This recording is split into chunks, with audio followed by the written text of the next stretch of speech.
आज की क्लास में हम एक नया चैप्टर शुरू करेंगे कंपनी लॉ के अंदर।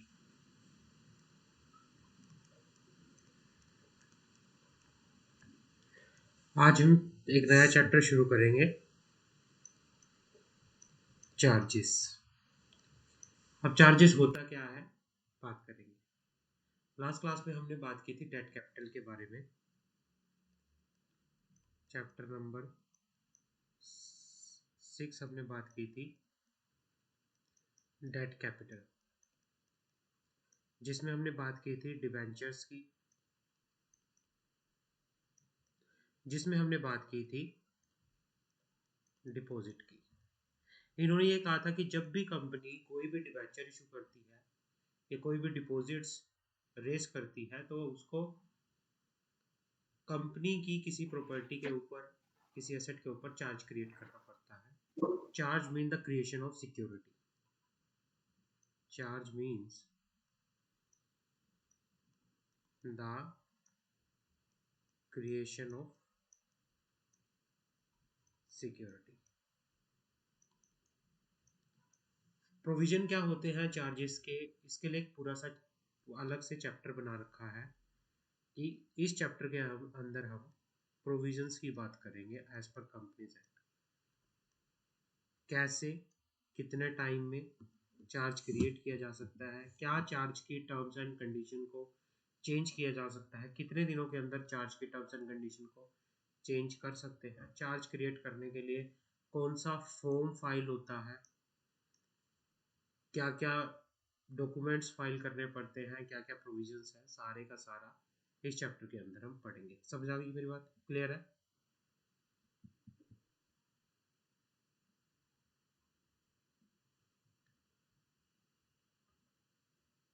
अगर मैं कंपनी एक्ट की बात करूं, यस सर, क्लियर है।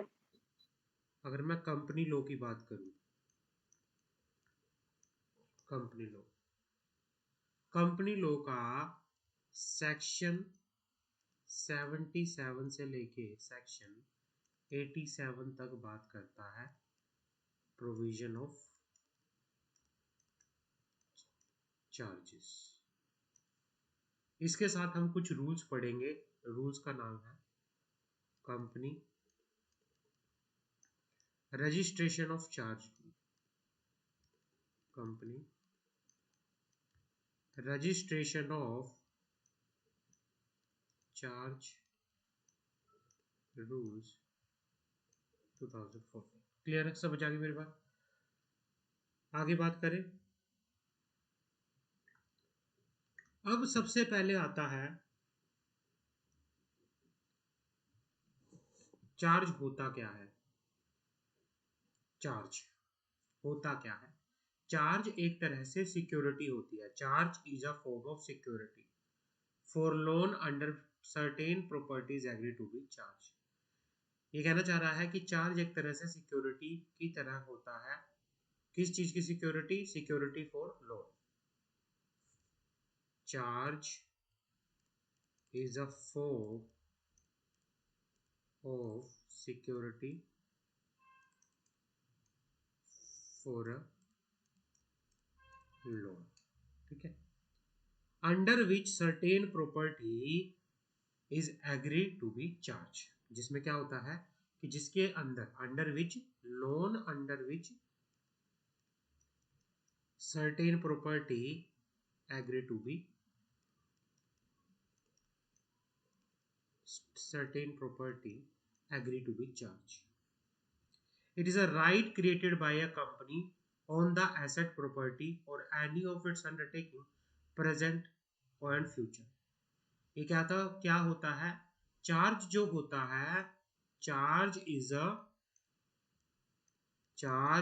A right created by the company,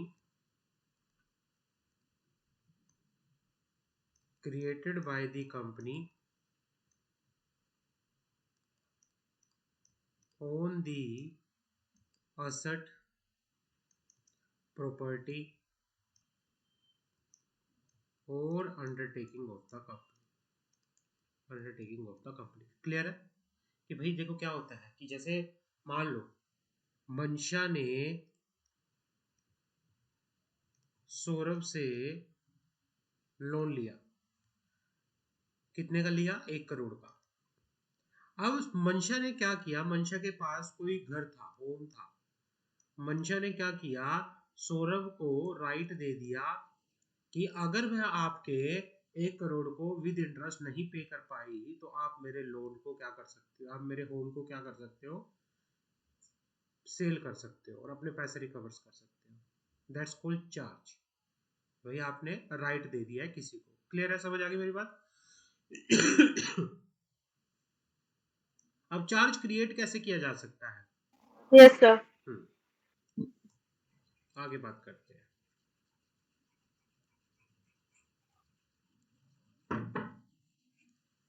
charge create की कैसे किया जा सकता है उसकी बात करते हैं। भाई खाना अभी खाओ। चार्ज क्रिएट कैसे किया जा सकता है? चार्ज की अगर मैं बात करूं तो चार्ज क्रिएट करने के अलग अलग तरीके हैं। Number 1, executed agreement.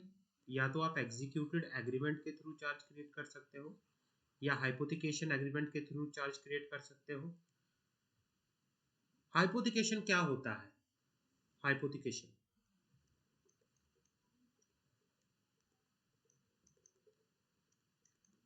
मान लो हाइपोथिकेशन हमेशा मूवेबल प्रॉपर्टी का होता है।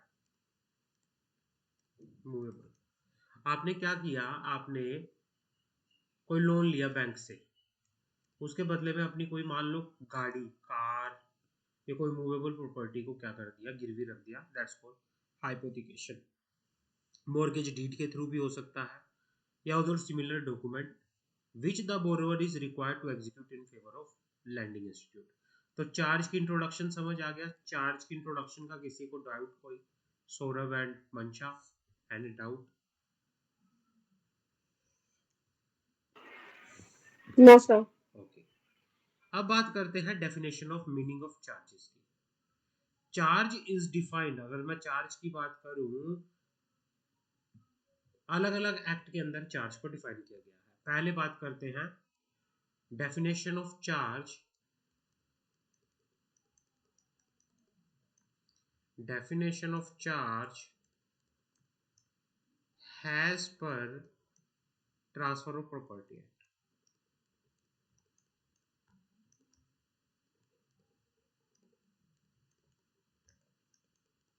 Definition of charge as per transfer of property act. अगर मैं section 100 of the transfer of property act 1882 की बात करूं, जहां पर immovable property of one person is by act और पार्टी या फिर operation of law made security for the payment of, as per मैं अगर सेक्शन 100 की बात करूं of TP act, transfer of property act, ये कहता है कि जहां पर वेयर कोई इमूवेबल प्रॉपर्टी ऑफ, जहां पर immovable property of one person, one person, दो तरीकों से, या तो is by the act of party कि भाई पार्टी ने खुद अपने उससे, या by operation of law, operation of law क्या हो जाती है, made security, made security for the payment of, for the payment of money to another. ये कहना चाह रहा है कि मान लो मंशा की कोई घर था, मंशा का कोई घर था, तो एज पर सेक्शन 100 मंशा का घर किसी दूसरे पर्सन की पेमेंट के लिए, मतलब सौरभ की पेमेंट करने के पर्पज से मंशा का घर क्या बन गया, या तो एक्ट ऑफ पार्टी या ऑपरेशन ऑफ लॉ के तहत मंशा का घर सिक्योरिटी बन गया for the payment of money of other person. समझ आ गई? क्लियर है? Yes sir. जहां पर कोई Yes, sir. Immovable property of one person security बन जाती है किसी दूसरे पर्सन की पेमेंट ऑफ मनी के लिए। क्लियर है? और किस तरह से हो सकती है? या तो बाय एक्ट ऑफ लॉ हो, बाय या तो एक्ट ऑफ पार्टी हो सकती है, या फिर Act of operation of law party. हो सकती है। और इसको मॉर्गेज नहीं कहते। Operation and of law. Transaction which transaction does not amount to mortgage, it is not called mortgage. The latter person is said have a charge on the property. The latter person is said to have, the latter person is said to have charge on the property, and all the provision which apply to simple mortgage shall so far may be applied to charge. और जो भी provision एक simple mortgage पे applicable होते हैं, same to same provision applicable होते हैं charge के ऊपर। ये ट्रांसफर ऑफ प्रॉपर्टी एक्ट कहता है कि भाई ट्रांसफर ऑफ प्रॉपर्टी एक्ट के तहत कोई भी इमूवेबल प्रॉपर्टी, किसी पर्सन की इमूवेबल प्रॉपर्टी या तो एक्ट ऑफ पार्टी के द्वारा या फिर ऑपरेशन ऑफ लॉ के द्वारा सिक्योरिटी बन जाती है for the payment of money to another and the transaction does not amount to, and which transaction does not amount to mortgage, that's called charge. And the provision, और इस केस में जितने भी प्रोविजन सिंपल मॉर्गेज पे applicable होते हैं वो सारे प्रोविजन चार्ज पे एप्लीकेबल होते हैं। समझ आ गए? क्लियर है? Any doubt? Yes, sir. Clear है. No, companies sir. एक्ट के अकॉर्डिंगली चार्ज की डेफिनेशन क्या है, बात करते हैं। कंपनीज एक्ट की अगर मैं बात करूं, सेक्शन 2 क्लॉज 16 के अंदर चार्ज की डेफिनेशन बता रखी है। अगर मैं कंपनी लॉ की बात करूं,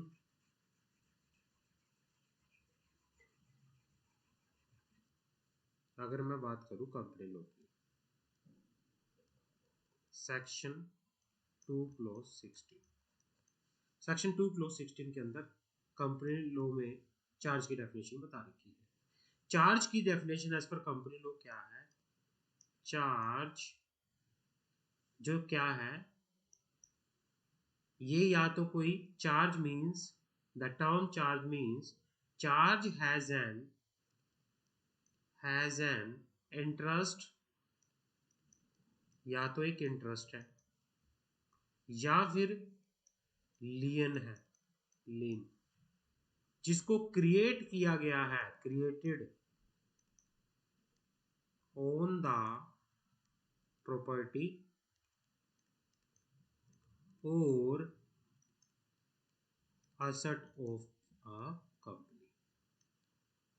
अगर मैं बात करूं एज पर दी कंपनीज एक्ट सेक्शन 2 क्लॉज 16, ये कहता है कि भाई चार्ज जो है या तो इंटरेस्ट है या लेन है, जिसको क्रिएट किया जाता है या तो प्रॉपर्टी ऑफ द कंपनी या एसेट ऑफ द कंपनी या अंडरटेकिंग ऑफ द कंपनी या बोथ पे। हाँ, and it include mortgage, and it include mortgage. Transfer of property act exclude करता है मॉर्गेज को, लेकिन कंपनीज एक्ट डेफिनेशन में इंक्लूड करता है मॉर्गेज को। समझ आ गई? क्लियर है? अब हमने दो टर्म पढ़ी। कंपनी एक्ट में Yes, बोला sir. कि चार्ज एक इंटरेस्ट या लीन है, चार्ज एक इंटरेस्ट है, लीन है, जिसको क्रिएट किया गया है किसी एसेट ऑफ द कंपनी पे, अंडरटेकिंग ऑफ द कंपनी पे या बोथ पे। अब ये इंटरेस्ट और लीन होता क्या है उसकी बात करते हैं। सबसे पहले मीनिंग ऑफ द इंटरेस्ट होता क्या है। मीनिंग ऑफ द इंटरेस्ट की बात करूं या लीन की बात करूं, कंपनी लॉ के पॉइंट ऑफ व्यू से इट इज नॉट इम्पोर्टेंट। आप जर्नली पढ़ लेना, ये इम्पोर्टेंट नहीं है, इसको आप छोड़ भी सकते हो, दैट्स नॉट इम्पोर्टेंट। क्लियर है? Okay, sir. क्योंकि that's not important, not a part of company law point of exam point of view से इम्पोर्टेंट नहीं है। जर्नल दे रखा है तो इसको आप छोड़ भी सकते हो। अब एक चार्ज को क्रिएट होने के लिए सबसे जरूरी चीजें क्या होनी चाहिए, असेंशियल फीचर्स ऑफ चार्ज क्या होते हैं, ये बात करते हैं। Essential feature of charge in general अगर मैं बात करूं, charge has the following essential feature. Party to the charge, minimum दो पार्टी होनी चाहिए। चार्ज क्रिएट करने के लिए मिनिमम दो पार्टी होनी चाहिए। एक तो क्रिएटर जो चार्ज क्रिएट करता है, जिसकी प्रॉपर्टी पे चार्ज क्रिएट हो रहा है उसको क्रिएटर कहते हैं, और जिसके फेवर में चार्ज क्रिएट हो रहा है उसको चार्ज होल्डर कहते हैं। इसमें मिनिमम 2 पार्टी होनी चाहिए, एक क्रिएटर और एक चार्ज होल्डर। Minimum 2 parties. एक होता है क्रिएटर, क्रिएटर मतलब जो चार्ज क्रिएट कर रहा है, जिसकी एसेट के ऊपर चार्ज क्रिएट हो रहा है, और दूसरा होता है चार्ज होल्डर, जिसके फेवर में चार्ज हो रहा है क्रिएट, जिसने पैसा दिया है अपना। दूसरा सब्जेक्ट मैटर,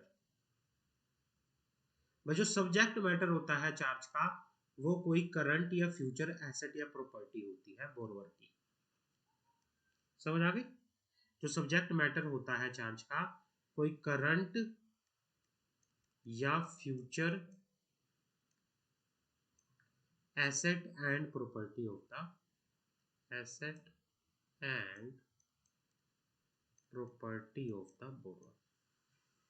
जो चार्ज होता है, जो चार्ज क्रिएट होता है, उसमें सब्जेक्ट मैटर करंट या फ्यूचर एसेट होती है। तीसरा अग्रीमेंट, यहां पर जब भी चार्ज क्रिएट होता है, बोरोवर के बीच में और लैंडर के बीच में अग्रीमेंट होना चाहिए। क्लियर है? किसके regarding? There must be agreement between the two party specifying the security rendered for payment of the borrowed money together with the payment of interest at the agree date. मतलब कोई भी agreement हो सकता है, कोई hypothecation agreement हो सकता है, कोई मॉर्गेज डीड हो सकती है, कोई लोन एग्रीमेंट हो सकता है, जिसमें स्पेसिफिकली सिक्योरिटी को क्रिएट किया गया हो। तो ये एसेंशियल फीचर हो के पर चलते हैं। पार्टी टू चार्ज होनी चाहिए, 2 पार्टी, सब्जेक्ट मैटर प्रॉपर्टी होनी चाहिए, कोई करंट या फ्यूचर, और एग्रीमेंट होना चाहिए। क्लियर है? समझ आ गई?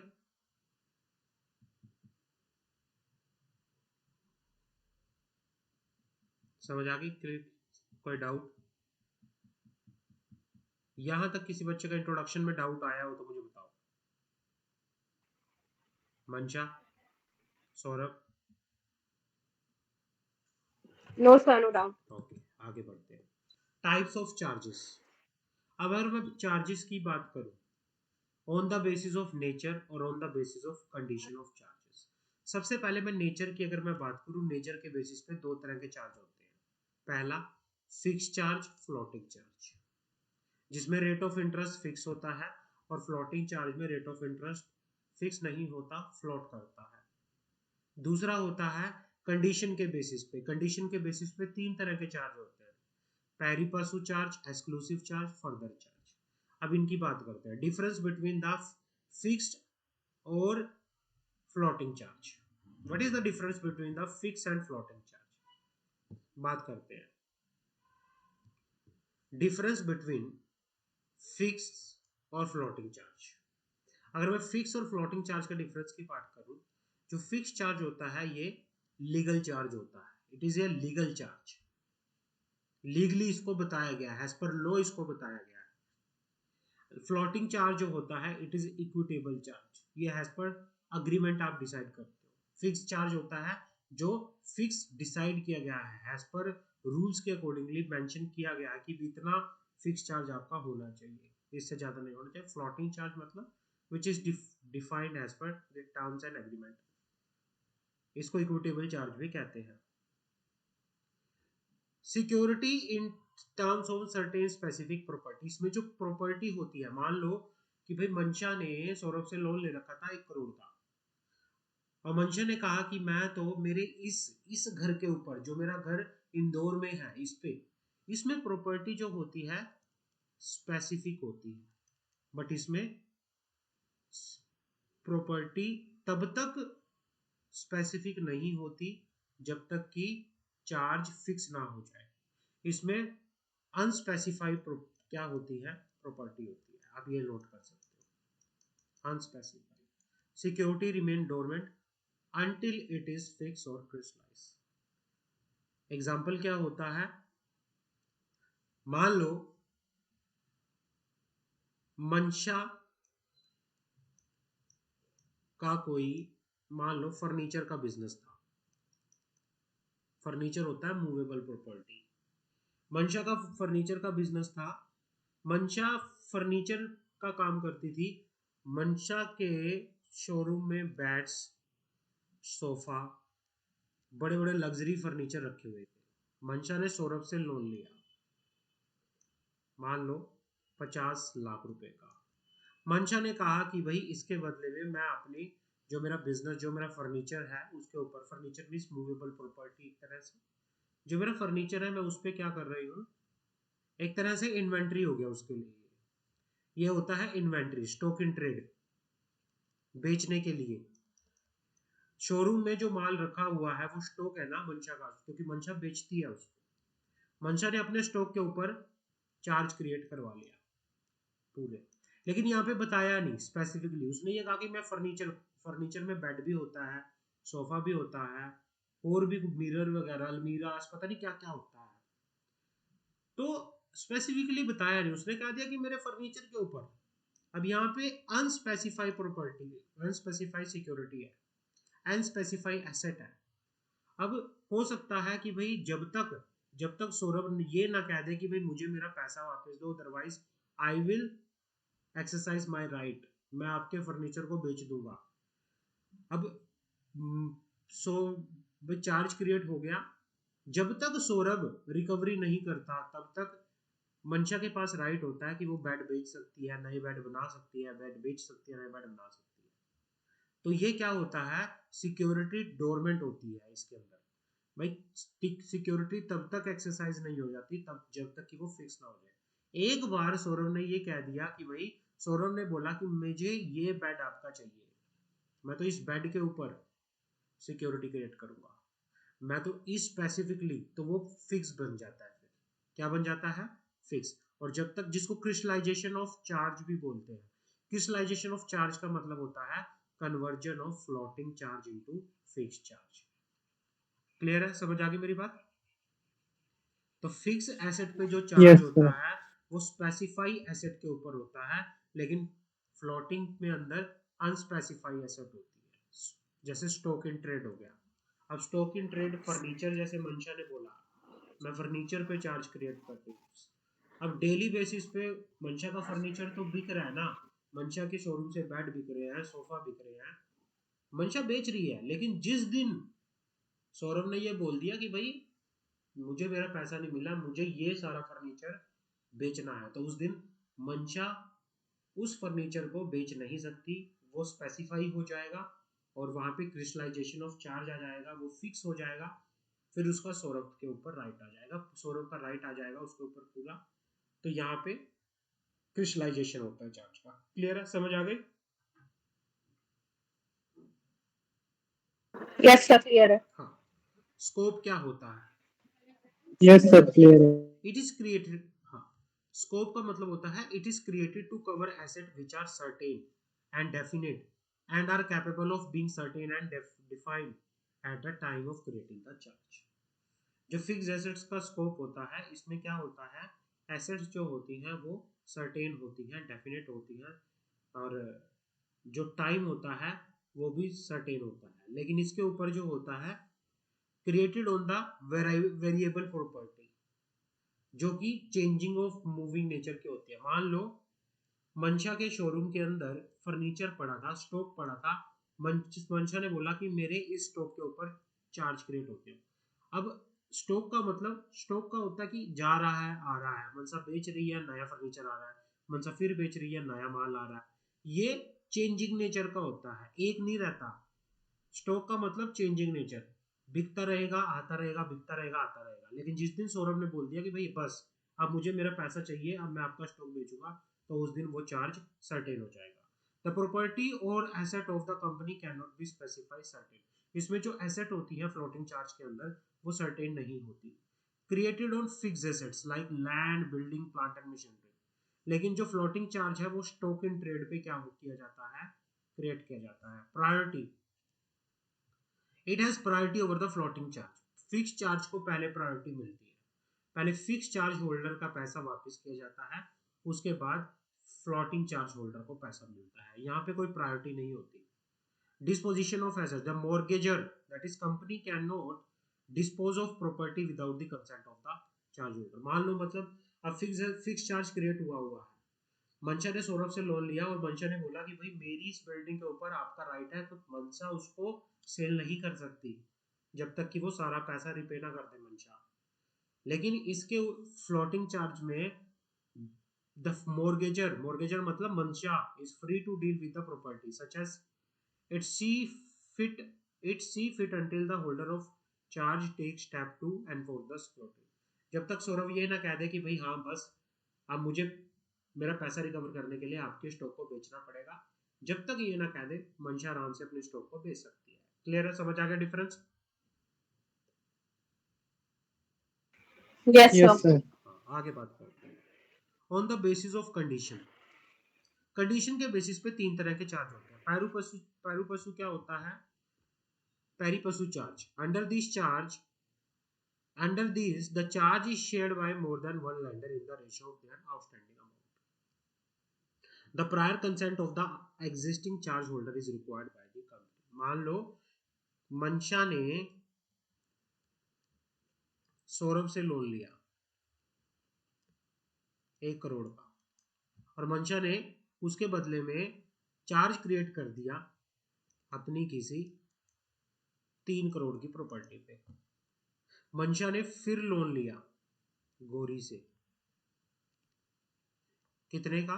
1 करोड़ का। उसने फिर, अब वो क्या करना चाह रही है? सेम प्रॉपर्टी के ऊपर दूसरा चार्ज भी क्रिएट करना चाह रही है। जब एक प्रॉपर्टी के ऊपर एक से ज्यादा लोगों के फेवर में चार्ज क्रिएट किया जाता है तो उसे पैरी पशु चार्ज बोला जाता है। समझ आ गई मेरी बात?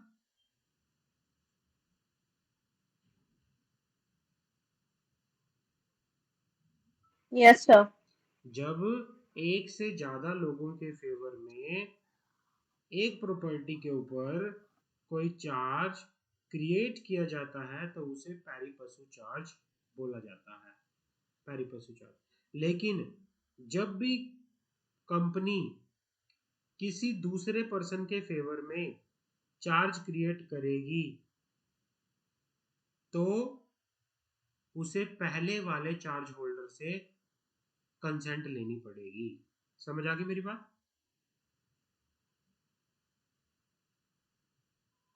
कोई डाउट? जी sir. Okay, Saurabh Kumani? No, sir, no doubt. ठीक है, अब आता है एक्सक्लूसिव चार्ज। एक्सक्लूसिव का मतलब होता है जब चार्ज पूरी तरह से सिर्फ एक ही पर्सन के फेवर में क्रिएट किया जाए।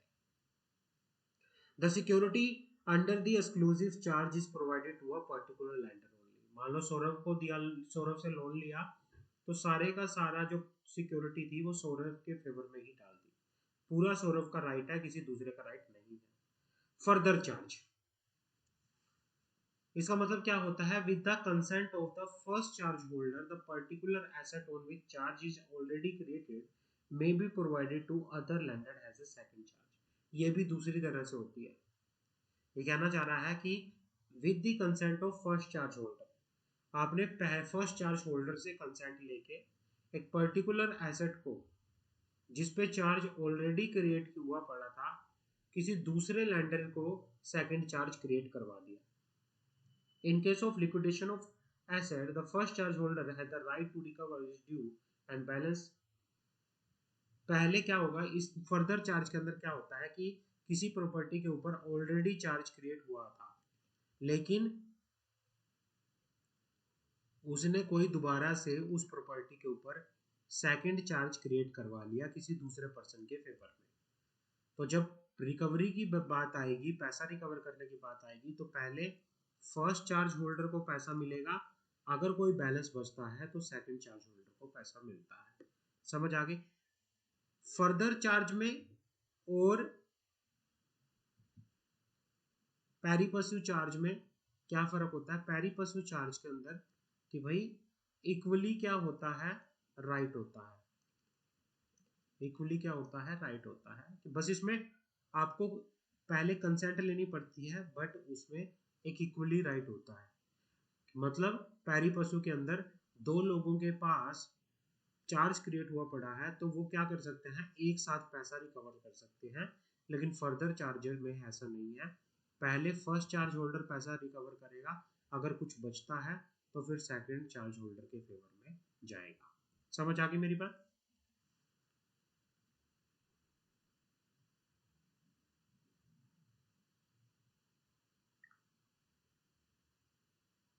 क्लियर है? कोई डाउट हो तो बताओ। No, sir, no doubt. ठीक है, अब आता है No doubt. Crystallization of charge. लिखो, crystallization of floating charge. It means conversion of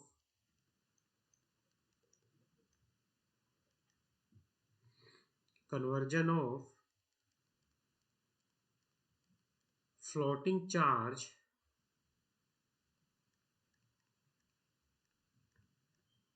into fixed charge. Conversion of floating charge into fixed charge. Floating charge एक तरह से सिक्योरिटी होती है, या तो मॉर्गेज की फॉर्म में कह लो या लीन की फॉर्म में कह दो। That has an underlying assets और group of asset which is subject to charge in quantity and volume. Floating charge is a security जिसमें जो एसेट होती है which is security on the group of assets. Floating charge के अंदर stock in trade होता है हमेशा। Floating charge जो होता है स्टॉक इन ट्रेड के ऊपर होता है, और स्टॉक इन ट्रेड के ऊपर काफी सारी असेट्स होती है, सब ग्रुप ऑफ एसेट्स, जिसमें काफी नंबर, काफी वैल्यू की क्या होती है, असेट्स होती है। It is a security interest over a fund of changing asset of the और other artificial person which float until the point at which it is converted into fixed charge. इसके अंदर क्या होता है, फ्लोटिंग चार्ज के अंदर group of assets होती है। मैंने जैसे आपको बताया कि भाई मंशा ने सौरभ से लोन लिया और मंशा ने अपने फर्नीचर के ऊपर, अब फर्नीचर के ऊपर क्या क्या हो सकता है, ग्रुप ऑफ एसेट हो सकती है, मेज हो सकती है, कुर्सी हो सकती है, आपका सोफा हो सकता है, बेड हो सकता है, टेबल्स हो सकती है, और भी कुछ पता नहीं क्या क्या हो सकता है, सोफा, डाइनिंग टेबल्स हो सकती है, और ड्रेसिंग टेबल हो सकती है, कुछ भी हो सकता है। फर्नीचर में बहुत कुछ हो सकता है या नहीं हो सकता। क्वांटिटी होती है ना फर्नीचर के अंदर, काफी सारी अलग अलग वैरायटीज की, है ना। Yes, sir. हाँ, और स्टॉक में अब मंशा का बिजनेस यही है, मंशा माल बेचती है डेली, तो चेंज भी होता रहता है, ये फ्लोट करता रहता है, ये चेंज होता रहता है। तो इसके अंदर जो फ्लोटिंग चार्ज में जो असेट्स होती है वो चेंज होती है, फ्लोट होती है, मूव होती है। वो कब तक मूव होती है, जब तक कि वो कन्वर्ट ना हो जाए फिक्स चार्ज के अंदर। समझ आ गई? क्लियर है? Yes, sir, clear है। हाँ, बट फ्लोटिंग चार्ज जिस दिन फ्लोटिंग चार्ज कन्वर्ट हो गया फिक्स चार्ज के अंदर, that's called crystallization of charge. उसको क्रिस्टलाइजेशन ऑफ चार्ज बोलते हैं। A floating charge attached to the company's property generally remain dormant till it is crystallized or become fixed. The company has a right to carry on business with the help of the asset over which the floating charge has created till the happening of some event which determines the right. मंशा के पास मान लो furniture का business था, और उसने अपने business के ऊपर, अपने स्टॉक इन ट्रेड के ऊपर, मान लो फर्नीचर जो स्टॉक इन ट्रेड है, चार्ज क्रिएट कर लिया। जब तक सौरभ अपना राइट एक्सरसाइज नहीं कर लेता, या तो मंशा उसको पैसे दे देगी वापस, अगर नहीं दिए तो एक टर्म के बाद सौरभ अपना राइट एक्सरसाइज करेगा। लेकिन जब तक वो एक्सरसाइज नहीं करता, तब तक मंशा आराम से अपना बिजनेस कर सकती है, एसेट को बेच सकती है, नई एसेट ला सकती है, उसमें कोई दिक्कत नहीं होगा। लेकिन जिस दिन सौरभ ने बोल दिया कि मुझे पैसा चाहिए, या तो मुझे पैसा दो या मेरी जो आपका चार्ज क्रिएट हुआ है फर्नीचर के ऊपर मुझे बेचना है, it means crystallization of charge. उस दिन फ्लोटिंग चार्ज जो है कन्वर्ट हो जाएगा फिक्स चार्ज के अंदर। समझ आ गए? Yes, sir. Yes, sir. हाँ, अब ये क्या होता है, कब कब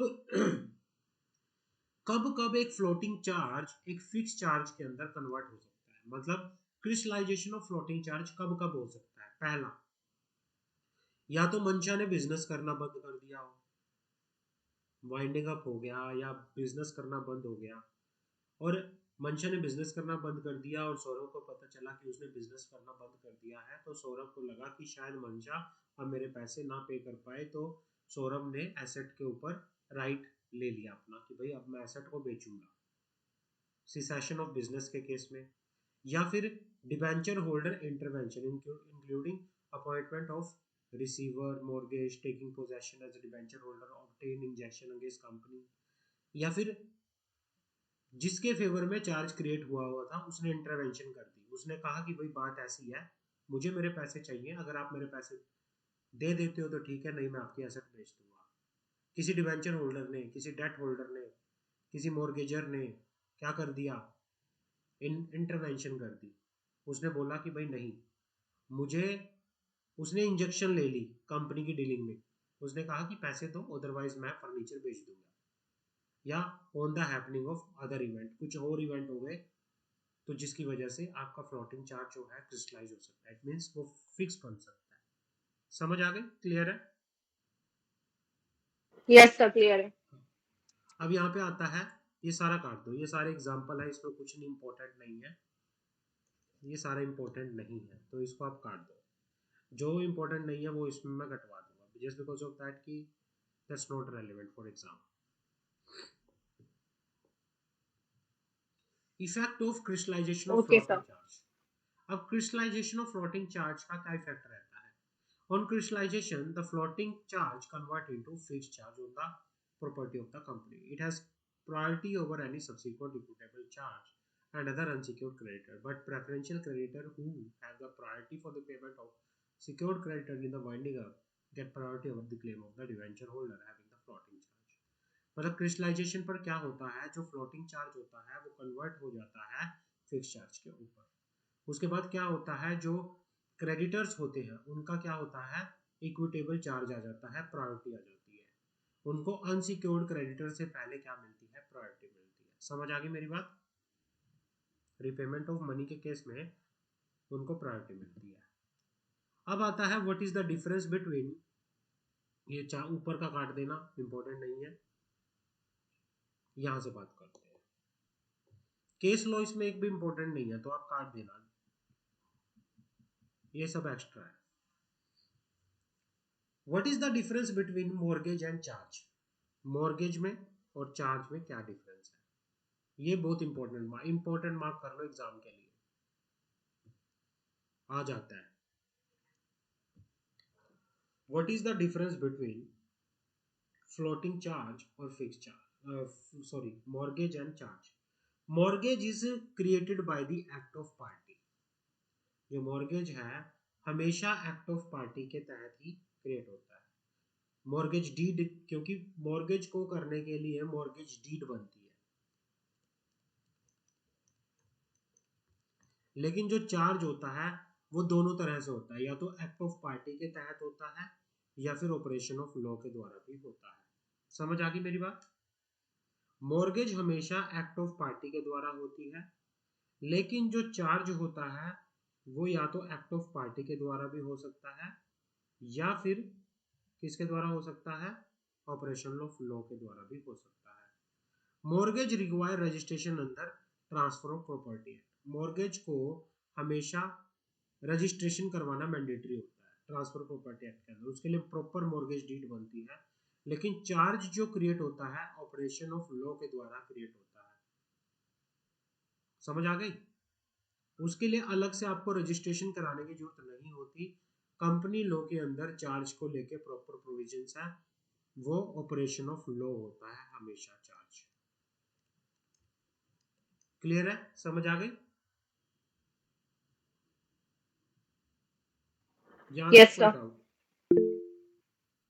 Yes, sir. आगे बढ़े, जी सर। आगे बढ़े। SIM A mortgage is a transfer of interest in specific immovable property.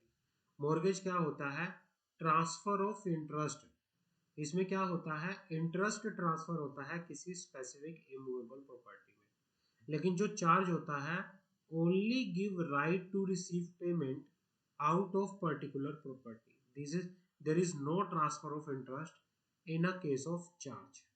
इसमें ट्रांसफर ऑफ इंटरेस्ट होता है बट इसमें ट्रांसफर ऑफ इंटरेस्ट नहीं होता। समझ आ गई मेरी बात?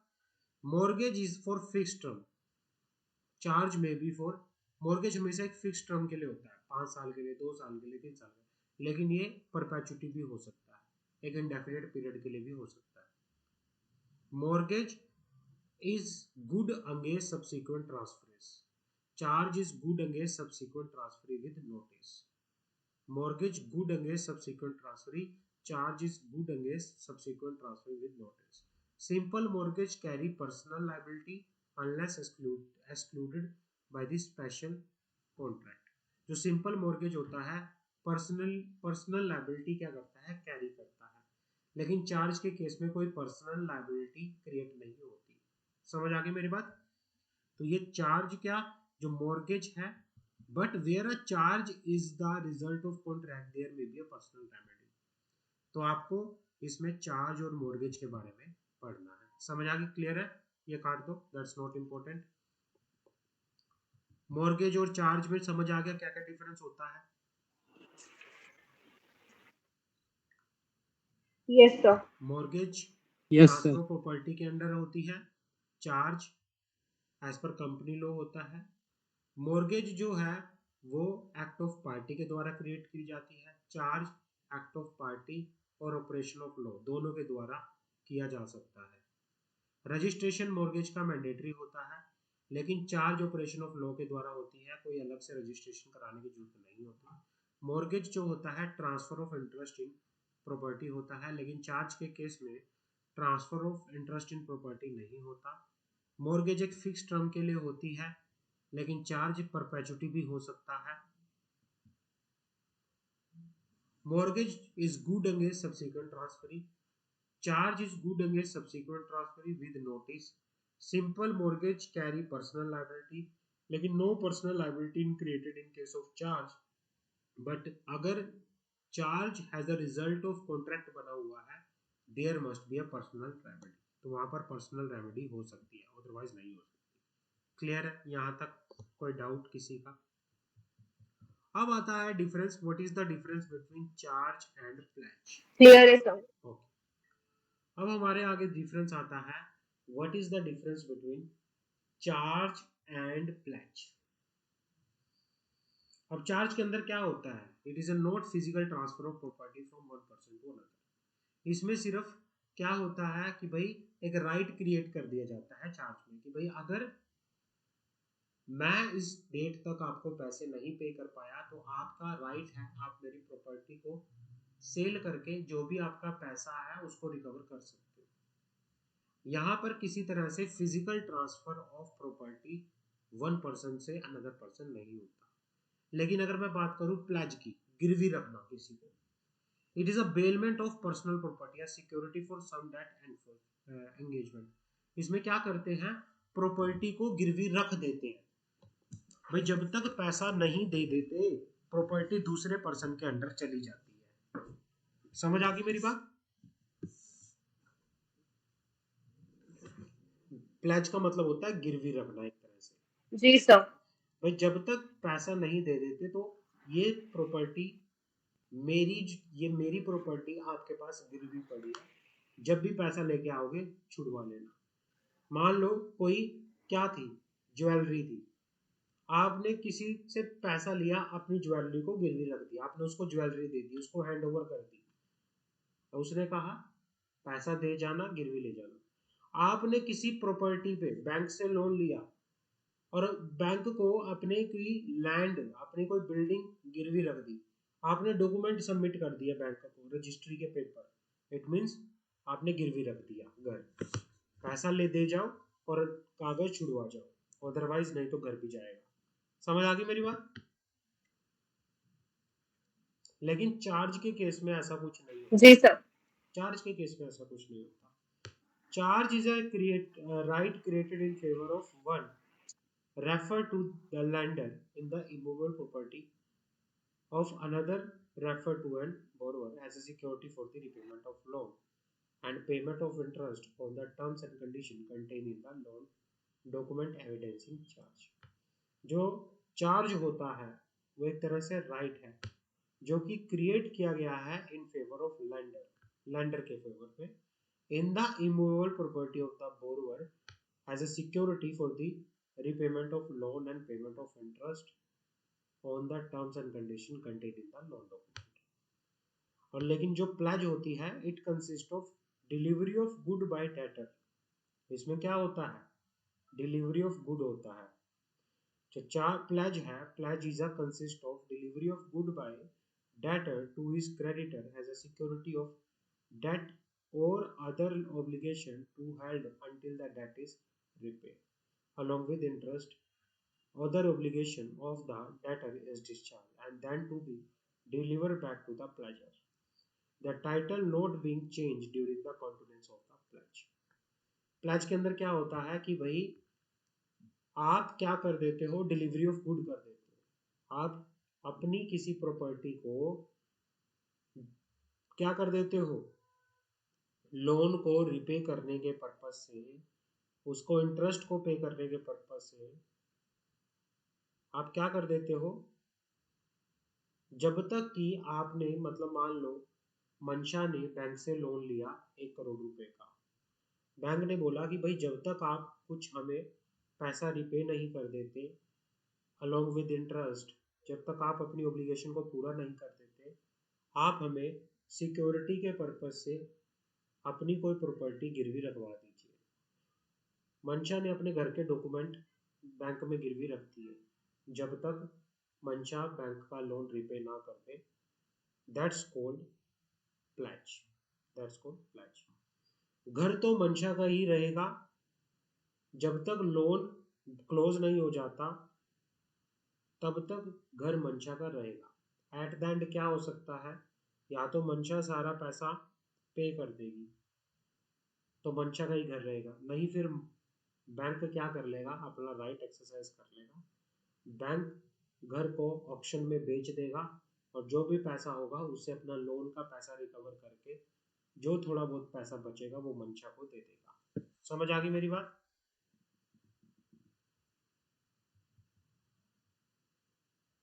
जी सर। अब रजिस्ट्रेशन ऑफ चार्ज की बात करूं मैं, इंपॉर्टेंट है।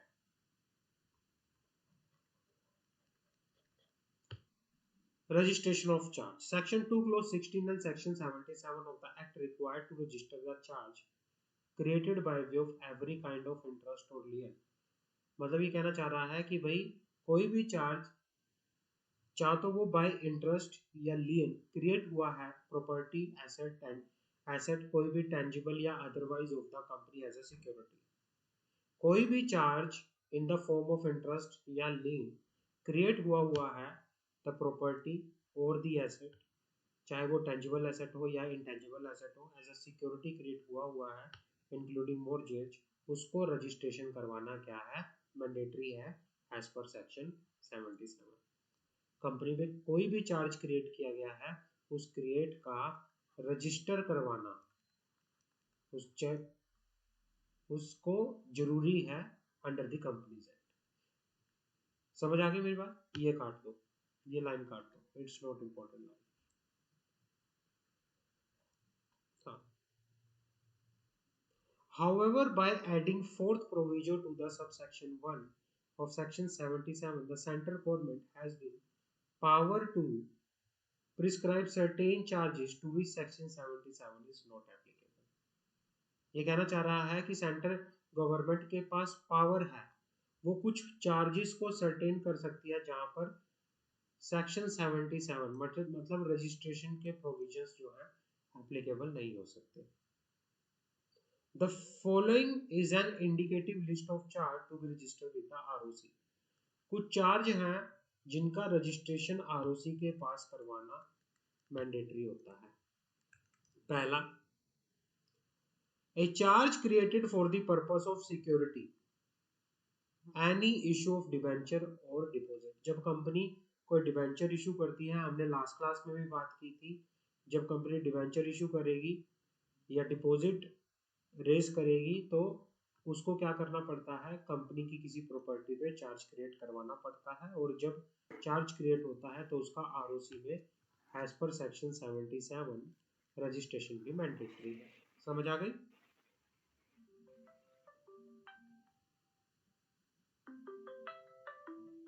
क्लियर है? Yes, sir. ओके।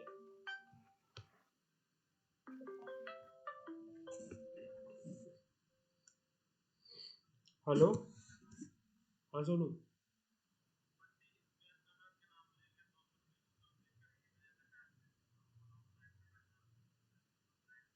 ठीक है।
हेलो,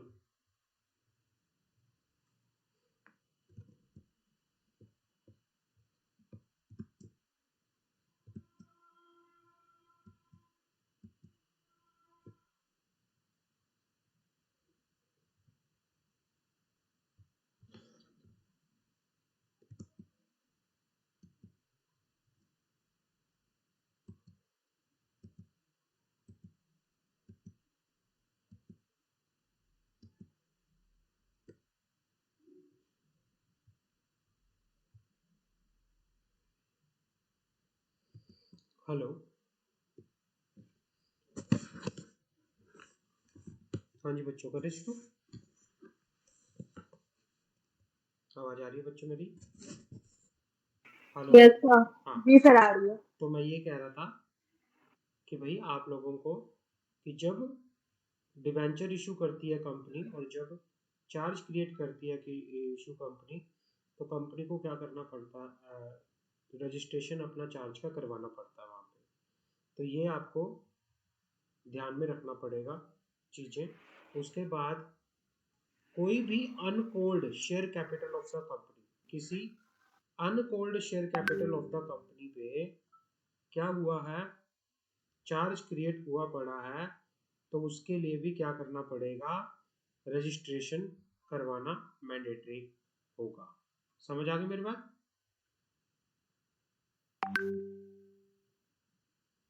आगे बढ़े। जी sir. A charge on the uncalled share capital of the company, uncalled share capital पर चार्ज क्रिएट हुआ है, उसका भी चार्ज कर रहा, रजिस्ट्रेशन कराना मैंडेटरी है। कोई भी इमूवेबल प्रॉपर्टी, किसी भी इमूवेबल प्रॉपर्टी के ऊपर चार्ज क्रिएट हुआ है उसका रजिस्ट्रेशन कराना भी मैंडेटरी है। और उसके बाद क्या है, a charge on any book debt of the company, किसी कंपनी के बुक डेट के ऊपर चार्ज क्रिएट हुआ पड़ा है उस पर भी रजिस्ट्रेशन कराना मैंडेटरी है। और उसके बाद lien on the sub phrase is a charge on the book debt of the company, कोई भी लीन है on the sub phrase is a charge on the book debt of the company, charge on any movable property of the company, floating charge on the undertaking or property of the company, उसके बाद charge on the call made note paid, कोई भी charge हुआ है call made but note paid उस पे भी क्या है, रजिस्ट्रेशन कराना मैंडेटरी है। चार्ज ऑन शिप और any share in a ship, charge on any intangible asset of the company including goodwill, patent, copyright, license under patent, trademark, copyright or a license under copyright, a charge or assignment on insurance policy, all or any every kind of pledge, margin money including share is a pledge, lean on the share of the company. तो ये जो जितनी भी list बता रखी है अगर इन पे कोई चार्ज है तो आपको क्या करना पड़ेगा, इनका रजिस्ट्रेशन करवाना मैंडेटरी है। क्लियर है? Registration of these types of charges okay sir. Is mandatory. तो एक बार दोबारा से मैं आपको पढ़ा देता हूँ कौन कौन से हैं। कोई भी जब कंपनी डिबेंचर और स्टॉक डिपॉजिट इशू करती है तो उस पर कोई भी सिक्योरिटी क्रिएट हुई है उसका चार्ज, अनकॉल्ड शेयर कैपिटल का चार्ज, रजिस्ट्रेशन कराना, इमूवेबल प्रॉपर्टी का कोई भी चार्ज हो, बुक डेट का कोई भी चार्ज हो, सब फ्रेज लीन ऑन सब फ्रेज पे कोई भी चार्ज हो, मूवेबल प्रॉपर्टी पे कोई भी चार्ज हो, फ्लोटिंग चार्ज किसी अंडरटेकिंग का, स्टॉक इन ट्रेड का, भाई कोई भी call made but not paid हुई है उसका भी कोई चार्ज हो, चार्ज ऑन एनी शिप या share in ship, charge on any intangible asset, charge on a charge or insurable policy obtained by the company, या फिर कोई भी प्लेज या फिर lien on the share of the company, उनका registration कराना as per section 77 mandatory. Clear है? समझ आ गई मेरी बात? आगे बढ़े।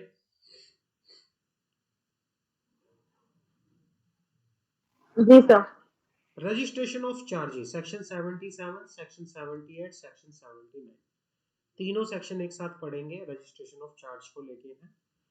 अगर मैं बात करूं section 77 subsection 1 of the act, every company creating charge is required to register the particular of charge signed by the company and charge holder together with the instrument creating the charge.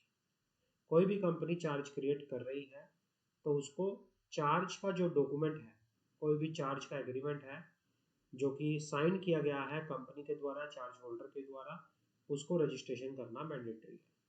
The legislative intent behind Section 77 of the Act is that to ensure that all the encumbrance made by the company on the property or asset or any undertaking are made public। कि भाई इसका main purpose ये है कि लोगों को पता चले, पब्लिक को पता चले कि कंपनी ने जो भी प्रॉपर्टी है, इंटरेस्ट है, जो भी कंपनी की प्रॉपर्टी है, कोई भी एसेट है, कोई भी अंडरटेकिंग है, क्या उस पर कोई सिक्योरिटी है या नहीं है, लोगों को इस बारे में अवेयरनेस हो, तो इस पर्पस के लिए चार्ज का रजिस्ट्रेशन कराना मैंडेटरी हो जाता है। This is specially required to protect the interest of lender to ensure that the asset being offered as security for their proposed facility are not already accompanied। ये specifically क्या होता है कि मान लो मंशा लोन ले रही है, किससे? मंशा लोन ले रही है सौरभ से। अब मंशा ने अपनी किसी प्रॉपर्टी को गिरवी रखना है सौरभ के फेवर में। अब सौरभ पहले ये चेक करेगा कि ऑलरेडी उस पर चार्ज कोई क्रिएट तो नहीं करवा रखा मंशा ने। ये कैसे पता कर सकती है? इसके लिए कंपनी को चार्ज का रजिस्ट्रेशन कराना मैंडेटरी होता है। जिन भी चार्ज का रजिस्ट्रेशन हो जाता है एमसीए की वेबसाइट पे आप जाके उसको चेक कर सकते हो। अब सौरभ को अगर ये चेक करना है कि जोन सी सिक्योरिटी जिस प्रॉपर्टी के ऊपर सिक्योरिटी मंशा क्रिएट करवा रही है क्या उसके ऊपर ऑलरेडी चार्ज है या नहीं है, आप सौरभ एमसीए की वेबसाइट पे जाके उसको चेक कर सकता है। ये इसका मेन मकसद होता है। समझ आ गई? Yes, sir. हाँ। Once the charge is registered, जी सर। हाँ जब एक बार चार्ज रजिस्टर हो जाता है it will be in the public domain, वो पब्लिक हो जाता है। And the lender can verify the detail of financial facility obtained and charge created on the property or asset of the undertaking. This section serve twofold purpose: preventing the company from simultaneously borrowing on the same asset without notice to previous lender and providing clear information to the new lender about the status of the asset. Company एक बार जब charge create करवा लेती है तो वो public domain में आ जाता है, एमसी की वेबसाइट पे आ जाता है, जिससे क्या होता है उससे दो चीजें होती है। पहला कि भाई लोगों को नोटिस रहता है भाई कौन कौन सी एसेट के ऊपर कंपनी ने चार्ज क्रिएट करवा रखे हैं, और जो नए लैंडर हैं जो मान लो पहले कंपनी ने एसबीआई बैंक से लोन ले रखा था, अब कंपनी एचडीएफसी बैंक के पास जा रही है, तो एचडीएफसी लोन लेने से पहले चेक करेगा और उसे पता चल जाएगा कि भाई इसने ऑलरेडी इस प्रॉपर्टी के ऊपर एसबीआई के फेवर में चार्ज क्रिएट कर रखा है, तो मैं इस प्रॉपर्टी के बदले में इसको लोन नहीं दे पाऊंगा अनलेस और अनटिल एसबीआई अपनी अप्रूवल ना दे दे।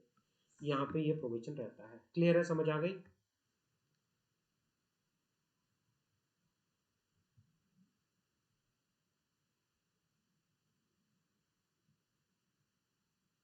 क्लियर है?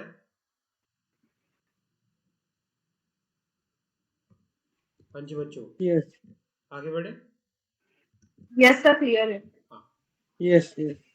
The provision applicable to the registration of charge under section 77 shall apply mutandis mutandis, same to same।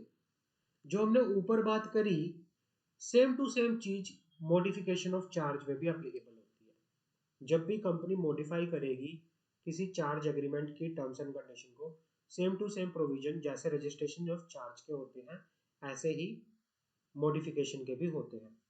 तो यहाँ पर रजिस्ट्रेशन और मॉडिफिकेशन ऑफ चार्ज को लेके सेम प्रोविजन ही एप्लीकेबल होते हैं, तो इसको हम एक साथ क्या करेंगे, पढ़ेंगे प्रोविजंस को। It is the duty of company creating और modifying charge to register the particular of charge together with the instrument if any creating such charge in such form on payment of such fees and in such manner has been prescribed। कोई भी company charge create कर रही है, modify कर रही है, तो भाई वो क्या करेगी, उसको रजिस्ट्रेशन करवाएगी। और रजिस्ट्रेशन कैसे होता है बात करते हैं। Registration of charge rule 3 sub rule 1 of the company registration of charge rule 2014 prescribe the rule of registration of creation and modification of charge. Where the charge create, अब चार्ज विद इन इंडिया में भी create हो सकता है, outside India में create हो सकता है। Charge is created on where the charge created, charge India में भी क्रिएट हो सकता है, आउटसाइड भी हो सकता है। चार्ज किस पे क्रिएट हो सकता है, किसी कंपनी की प्रॉपर्टी पे, एसेट पे, अंडरटेकिंग पे, चाहे वो टेंजिबल हो चाहे वो इंटेंजिबल हो, क्रिएट हो सकता है। Location of the asset, asset कहीं भी लोकेट हो सकती है, कंपनी की एसेट प्रॉपर्टी अंडरटेकिंग चाहे वो इंडिया में भी हो सकती है, इंडिया से बाहर भी हो सकती है। कितने दिनों के अंदर कंपनी को चार्ज रजिस्ट्रेशन करवाना है, the particular of charge together with the copy of instrument if any creating और मॉडिफाइंग द चार्ज, जिस दिन कंपनी ने चार्ज क्रिएट किया या जिस दिन कंपनी ने चार्ज मॉडिफाई किया उसके 30 दिन के अंदर अंदर कंपनी उस चार्ज का जो क्रिएट हुआ है या मॉडिफाई हुआ है क्या किएगी, करेगी, आरओसी के पास रजिस्ट्रेशन कराएगी 30 डेज के अंदर अंदर। अब चार्ज को रजिस्ट्रेशन कराने के लिए आरओसी में फॉर्म फाइल होता है। अगर कंपनी ने डिबेंचर्स के अगर कंपनी ने डिबेंचर्स के लिए चार्ज क्रिएट किया है, डिबेंचर्स पर चार्ज क्रिएट किया है, तो उसके लिए फॉर्म जाता है CSG 9। अगर अदर देन डिबेंचर्स पर चार्ज क्रिएट हुआ है उसके लिए फॉर्म जाता है CSG 1। ये कितने दिनों के अंदर जाता है, विद इन, कितने दिनों के अंदर जाता है ये फॉर्म, विद इन ये फॉर्म आरओसी में कितने दिनों के लिए जाए, कितने दिनों 30 के? days. 30 days, या तो क्रिएशन ऑफ चार्ज के या मॉडिफिकेशन ऑफ चार्ज के। If the particle of charge not file, अगर ये 30 दिन के अंदर फाइल नहीं होते, अब बात करते हैं। If the particular of charge not file with in the prescribed period of 30 days, then such creation or modification of charge shall be filed in form CSG1 or CSG9 on payment of additional fees और ad valorem fees। फिर उसको आप उसके बाद आपको 30 दिनों के बाद एडिशनल फीस पे करनी पड़ेगी। अब कितनी कितनी एडिशनल फीस लगती है ये बता रखा है। In case of charge created और modified before the commencement of Companies Act 2019। ये कहना चाह रहा है कि भाई मान लो कंपनी 30 डेज के अंदर चार्ज क्रिएट नहीं कर पाई रजिस्ट्रेशन ऑफ चार्ज के, फिर कंपनी क्या कर सकती है, अगर आपका चार्ज 2 नवंबर 2018 से 2 नवंबर 2018 से पहले क्रिएट हुआ है तो आप उसका रजिस्ट्रेशन अगर 30 डे में नहीं करवा पाए तो आने वाले 300 डेज या 6 month from the 22 of November 2018 in time में कर सकते हो। नॉर्मल कितना है टाइम, नॉर्मल टाइम मुझे बताओगे कितना है? चार्ज क्रिएट करने का नॉर्मल टाइम कितना है रजिस्टर करवाने का? 30 days. 30 डेज। अगर कंपनी 30 डेज में नहीं कर पाई तो उसके लिए फिर दो तरीके हो रहे हैं। या अगर आपका पहला केस आता है, मैं आपको बड़े ध्यान से सुनना, एक तो केस है नॉर्मल कि भाई आपने चार्ज क्रिएट किया तो उसका रजिस्ट्रेशन 30 डेज में हो जाना चाहिए।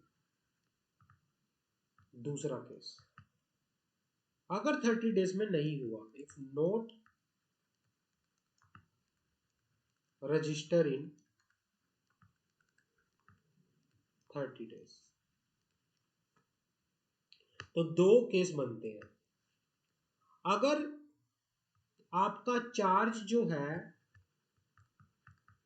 क्रिएट हुआ है 2 नवंबर 2018 से पहले, दूसरा अगर आपका चार्ज क्रिएट हुआ है 2 नवंबर 2018 के बाद बाद तो इस सिचुएशन में क्या होगा? इस सिचुएशन में आपके पास अपॉर्चुनिटी दी जाएगी या 300 डेज और पहला केस बात करते हैं। पहला केस, पहले इस केस की बात करते हैं।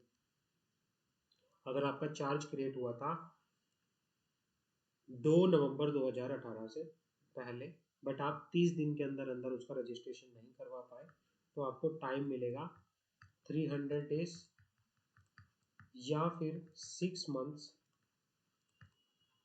From 22 of November 2018। आपको ये टाइम मिलेगा जिसमें आप एडिशनल फीस पे करके चार्ज को रजिस्टर करवा सकते हो। अब कब तक? मान लो आपका डिले 30 दिन का था तो आपको 2 times of the normal fees पे करना पड़ेगा। मान लो आपको 30 जून को रजिस्ट्रेशन करवाना था लेकिन अभी 31 जुलाई आ गया है, मतलब 30 दिन का डिले आपने कर दिया है, तो आपको एडिशनल फीस 2 टाइम्स पे करनी पड़ेगी। मान लो 300 रुपए की फीस थी तो आपको अब 600 रुपए पे करना पड़ेगा। लेकिन अगर आपका डिले 30 दिन से लेकर 60 दिन का है तो आपको 4 टाइम ऑफ नॉर्मल फीस पे करनी पड़ेगी।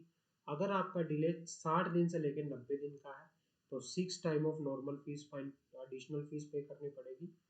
अगर आपका डिले 90 डे से लेके 180 डेज का है तो 10 times of the normal fees आपको एडिशनल फीस पे करनी पड़ेगी।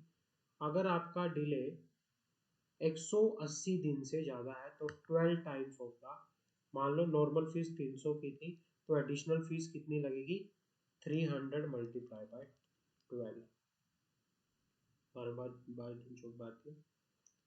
36, 3600 एडिशनल फीस लगेगी अगर आपका डिले 180 दिन से ज़्यादा हुआ तो। ये केस हुआ पहला, अगर आपका चार्ज क्रिएट हुआ था 2 नवंबर 2018 से पहले, लेकिन आप 30 दिन के अंदर अंदर रजिस्ट्रेशन नहीं करवा पाए, तो आप कोई बात नहीं, एडिशनल फीस पे करके कर सकते हो, लेकिन आपका चार्ज 300 दिन के अंदर या फिर 6 months from the date of 22 November 2018 के अंदर अंदर रजिस्टर हो जाना चाहिए। दूसरा केस, अगर आपका चार्ज क्रिएट हुआ है कब, after the commencement of the company amendment act, that is 2 नवंबर 2018 के बाद, फिर कंपनीज एक्ट कहता है कि भाई आप फिर भी कर सकते हो, अपना चार्ज को आप रजिस्टर करवा सकते हो, लेकिन उसके लिए फिर आपको 300 दिन नहीं, सिर्फ 60 दिन डेज दिए जाएंगे। फिर आपको सिर्फ 60 डेज दिए जाएंगे। 60 डेज के अंदर अंदर आप क्या करवा सकते हो, अपना चार्ज क्रिएट करवा सकते हो, रजिस्टर करवा सकते हो। समझ आ गई मेरी बात? फिर उसमें आपको कितनी फीस पे करनी पड़ेगी, उसमें आपको कितनी फीस पे करनी पड़ेगी, पहला स्मॉल कंपनी 1% कंपनी के लिए, और दूसरा पहला बता रखा है स्मॉल कंपनी 1% कंपनी के लिए, और दूसरा बता रखा है अदर देन स्मॉल कंपनी और 1% कंपनी। अगर आपका डिले 30 दिन से लेके 60 दिन का है, अगर आपका डिले 30 दिन से लेके 60 दिन का है, तो 3 गुना एडिशनल फीस लगेगी स्मॉल कंपनी और 1% कंपनी के लिए, और दूसरा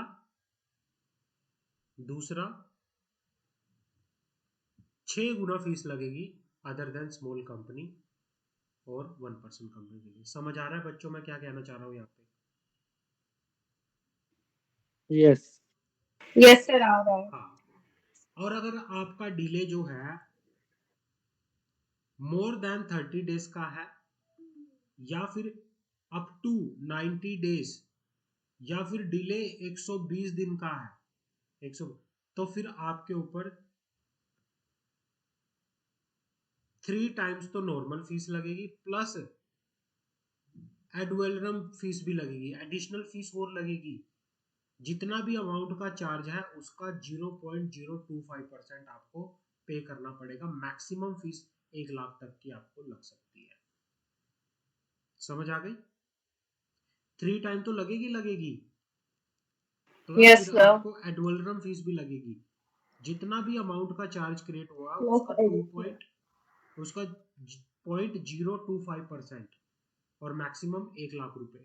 ऐसे ही अदर देन स्मॉल कंपनी के केस में 6 time of the normal fee plus ad valorem fee of 0.05% of the amount secured by the charge. ये पेनल्टी आपको अच्छे से, ये एडिशनल फीस आपको अच्छे से पढ़नी है। मैक्सिमम कितना लग सकता है, 5 लाख लग सकता है। समझ आ गई? यहाँ तक कोई डाउट किसी तरह का? ये काट दो। no, sir. हाँ, ये बड़ा ध्यान से पढ़ना, इसमें आराम आराम से पढ़ोगे तो कोई दिक्कत वाली बात नहीं है। एग्जाम्पल एक बार आप खुद से पढ़ लेना, एग्जाम्पल दैट्स नॉट, बस कैलकुलेशन बता रखी है कि कितनी फीस लगेगी, एग्जाम में पूछ सकता है, आ सकता है। यहाँ तक किसी का कोई डाउट हो तो मुझे बताओ।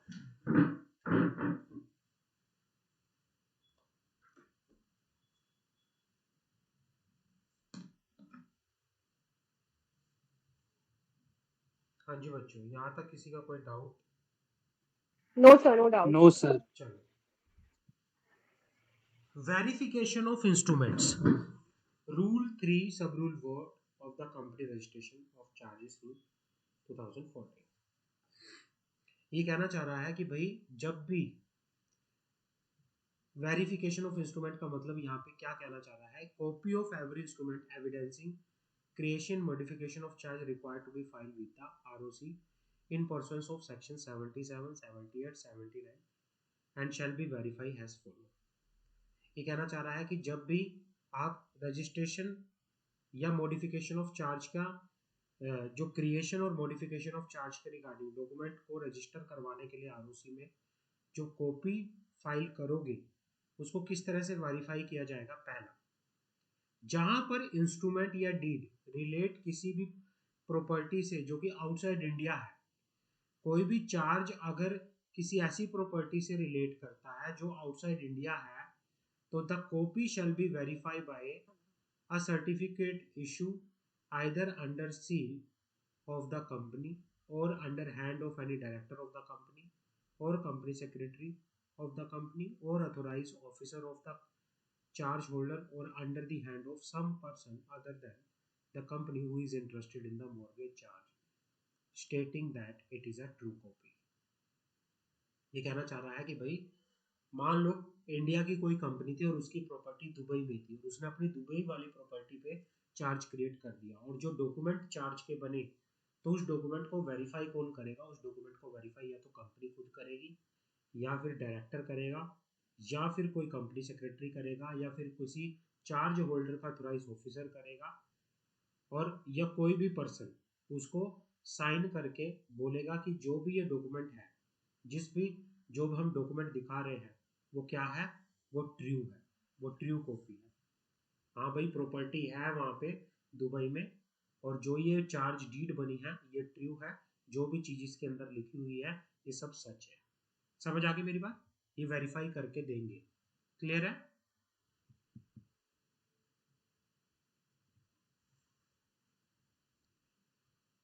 समझ आ गई बात या कोई डाउट? पहला केस समझ आ गया? Yes, sir. हाँ। Yes, sir. आगे. दूसरी चीज, Yes, आ गया.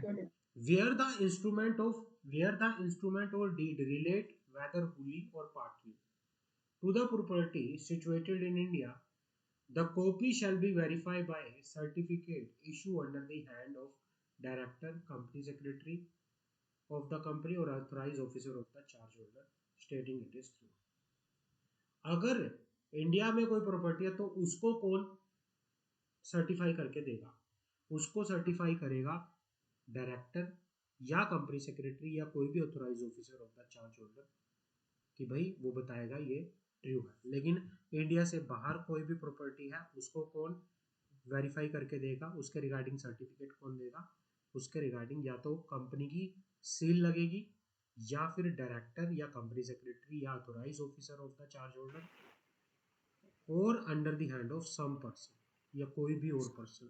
लेकिन इसमें सिर्फ डायरेक्टर, कंपनी सेक्रेटरी या फिर authorise officer of the charge holder, ये तीन लोग हैं। ऊपर पांच है, कंपनी खुद, director, company secretary, authorise officer या कोई अदर पर्सन, और नीचे वाली में सिर्फ तीन पर्सन है। समझ आ गई मेरी बात? जी सर. हाँ। दूसरा point, subsequent registration shall not prejudice any right.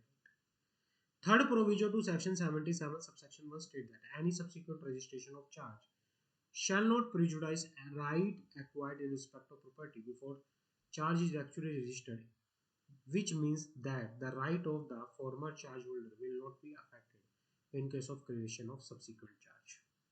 मान लो मंशा ने लोन लिया हुआ था सौरभ से और सौरभ के फेवर में अपनी प्रॉपर्टी रजिस्टर करवा रखी थी as a charge.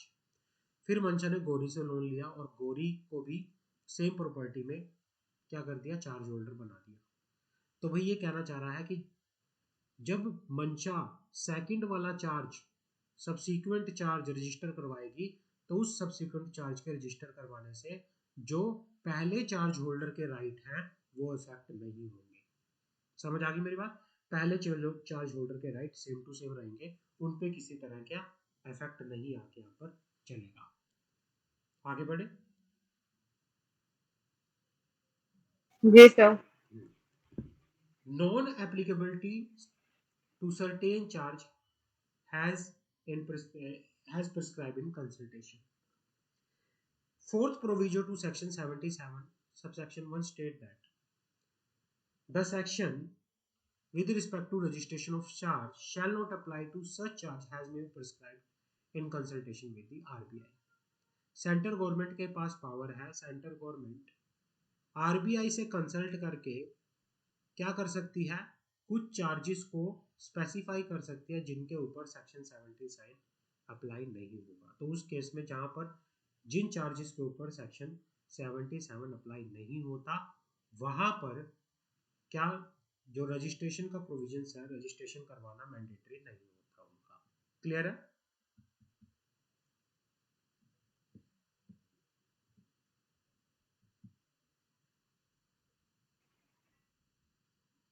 Clear okay है? सर। अब आता है consequences of non registration of charge. मान लो कंपनी ने चार्ज रजिस्टर नहीं करवाया तो उसके कॉन्सिक्वेंसेज क्या होंगे? According to the section 77 of the companies act, all types of charge created by the company are to be registered by the ROC where they are non compliant. जहां पर company charge create नहीं करती या charge का form file नहीं करती, it shall be void has against the liquidator and any other creditor of the company. तो इसको वॉइड माना जाएगा, उस चार्ज को वॉइड माना जाता है against the liquidator and any other creditor of the company. This does not however mean that charge holder is altogether void and the debt is not recoverable। But इसका मतलब ये नहीं है कि ये बिल्कुल ही void हो जाएगा और डेट रिकवर नहीं कर सकते। so long as the company does not go into liquidation the charge is good and may be enforced। जब तक कंपनी लिक्विडेशन में नहीं चली जाती चार्ज वो गुड रहता है और उसको एनफोर्स भी किया जा सकता है। समझ आ गई मेरी बात? वैसे तो उसको void कहेंगे कि भाई ये लिक्विडेटर के अगेंस्ट void हो जाता है, लिक्विडेटर का फिर वहां पे कोई राइट नहीं होता। मैं सच बताऊं तो कि भाई ऐसा नहीं है कि जब एक बार चार्ज आपने रजिस्टर नहीं करवाया, मान लो मंशा थी, मंशा की कंपनी थी, मंशा ने अपनी कंपनी की प्रॉपर्टी के ऊपर चार्ज क्रिएट करवा दिया लेकिन उसको रजिस्टर नहीं करवाया। अब सौरभ के पास जब तक मंशा की कंपनी चल रही है तब तक सौरभ के पास राइट है, वो कंपनी के पास जाके अपने राइट को एक्सरसाइज कर सकता है। लेकिन कंपनी लिक्विडेशन में चली गई तो सौरभ के पास राइट नहीं है कि वो लिक्विडेटर के पास जाके ये बोले कि भाई मेरा तो चार्ज क्रिएट हुआ पड़ा था, मेरे पैसे दो, मैं या फिर मैं प्रॉपर्टी बेचूंगा। लिक्विडेटर के अगेंस्ट क्रेडिटर का राइट नहीं है। अगर चार्ज रजिस्टर होता तो सौरभ, क्योंकि एक बार जब कंपनी लिक्विडेशन में चली जाती है तो कंपनी की सारी प्रॉपर्टी ऑफिशियल लिक्विडेटर को ट्रांसफर हो जाती है। समझ आ गई मेरी बात? कंपनी की सारी प्रॉपर्टी ऑफिशियल लिक्विडेटर को ट्रांसफर हो जाती है। लेकिन यहाँ पर प्रॉब्लम दूसरी है, अब चार्ज रजिस्टर ही नहीं हुआ तो सौरभ के पास कोई प्रूफ ही नहीं है लिक्विडेटर को दिखाने के लिए कि ये चार्ज रजिस्टर हुआ था। तो लिक्विडेटर ये कह देगा कि भाई आप सिक्योर्ड नहीं हो, आप अनसिक्योर्ड हो, आप बाद में आना अपना पैसा लेने। समझ आ गई मेरी बात? Yes sir. हाँ, तो ये चार्ज वॉइड होता Yes, है sir. Against the liquidator. This charge is void against the liquidator means that the liquidator on winding up of the company can ignore the charge and can treat the concerned creditor as unsecured creditor। और उस creditor को वो secure होते होते भी अगर register charge नहीं हुआ वो अनसिक्योर्ड बन जाएगा और उसको एक अनसिक्योर्ड क्रेडिटर की तरह ही ट्रीट किया जाएगा। समझ आ गई? Yes sir. हाँ। दूसरा, void against any creditor of the company means that if any subsequent charge is created on the same property and earlier charge is not registered। मान लो मंशा ने सौरभ के साथ सौरभ के साथ कोई चार्ज, सौरभ के फेवर में कोई चार्ज क्रिएट कर दिया लेकिन सौरभ वाले चार्ज को मंशा ने रजिस्टर नहीं करवाया, लेकिन गौरी के सेम प्रॉपर्टी पे गौरी के फेवर में भी चार्ज क्रिएट कर दिया और गौरी के चार्ज को रजिस्टर करवा लिया तो गौरी को प्रायोरिटी मिलेगी, सौरभ को प्रायोरिटी नहीं मिलेगी। सौरभ ये नहीं कह सकता कि भाई ये तो मेरे फेवर में चार्ज क्रिएट हुआ था, लेकिन रजिस्टर ही नहीं हुआ, तो भाई वहां पे सौरभ को फिर प्रायोरिटी नहीं मिलेगी। तो ये वॉइड होता है। सौरभ ये नहीं कह सकता कि सब्सिक्वेंट के पास कोई राइट नहीं है मेरे फेवर में। यहां तक किसी का बच्चों कोई डाउट हो यार मुझे बताओ।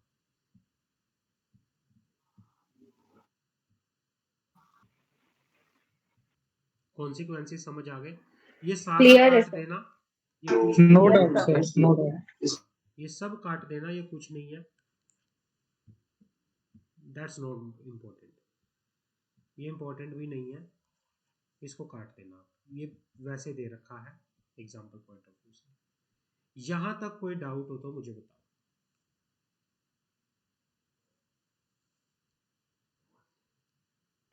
No sir. ठीक है, नो डाउट। हाँ, आज आप इतना ही करो, क्योंकि गौरी ने और सौरभ ने क्लास ज्वाइन नहीं करी, आई थिंक सो, क्योंकि उनको उनको ये लग रहा था कि 1 बजे क्लास होगी, तो उन्होंने की नहीं बाद में। तो अभी इतना करो, कल हम इस चैप्टर को फिनिश कर देंगे नेक्स्ट क्लास में, और CFM का नया चैप्टर हम शुरू करेंगे अपना। Yes sir. और एस और प्लीज़ वो रिकॉर्डेड वीडियो आप देख लो मंशा और सौरभ, आप देख रहे हो ना लेक्चर वगैरह सारे?